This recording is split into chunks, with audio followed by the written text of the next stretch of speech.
ಯಾವುದೇ ಒಂದು ಸಮಸ್ಯೆ ಬಂದಾಗ ತುಂಬಾ ಇನ್ವಾಲ್ವ್ ಆದಾಗ ನಮಗೆ ಸಮಸ್ಯೆಗಳೇ ಕಾಣಿಸ್ತಾ ಇರುತ್ತೆ.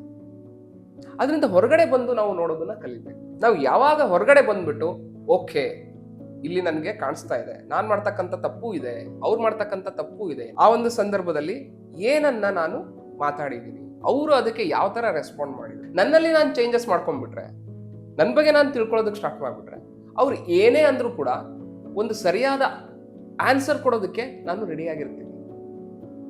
ಅವ್ರು ತುಂಬಾ ಹಾರ್ಮ್ ಮಾಡ್ತಕ್ಕಂಥ ಒಬ್ಬ ವ್ಯಕ್ತಿ ಆಗಿದ್ರು ಅಂತ, ಅವ್ರ ನಡತೆನೇ ಹಾಗೆ, ಅವ್ರ ಗುಣನೇ ಹಾಗೆ, ಟ್ರಿಗ್ಗರ್ ಮಾಡೋದೇ ಅವ್ರ ಕೆಲಸ ಅಂತ ಅನ್ಕೊಳ್ಳಿ. ಆವಾಗ ನೀವು ಹೇಗಿರ್ಬೇಕು ಅನ್ನೋದನ್ನ ನೀವು ಅರ್ಥ ಮಾಡ್ಕೊಂಡ್ರೆ, ಅವ್ರು ಟ್ರಿಗ್ಗರ್ ಮಾಡ್ತಾ ಇರೋರು ನಿಮ್ಮ ಎದುರುಗಡೆ ಬಂದ್ರು ಕೂಡ ನೀವು ನಗ್ನಾಗ್ತಾ ಇರ್ತೀರಾ.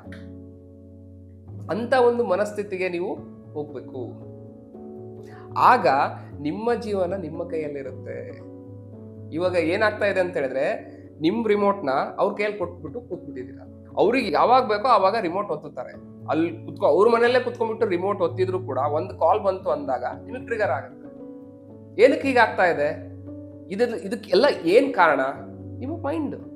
ನಿಮ್ಮ ಮೈಂಡ್ನ ನೀವು ಕರೆಕ್ಟಾಗಿ ಇಟ್ಕೊಳ್ಳೋದು ಕಲ್ತ್ರೆ ಯಾವುದೇ ಒಂದು ಸಮಸ್ಯೆ ಆಗಲಿ ಜೀವನದಲ್ಲಿ ನಾನು ಎದುರಿಸ್ತೀನಿ ಅನ್ನೋ ಒಂದು ಕಾನ್ಫಿಡೆನ್ಸ್ ಬರುತ್ತೆ.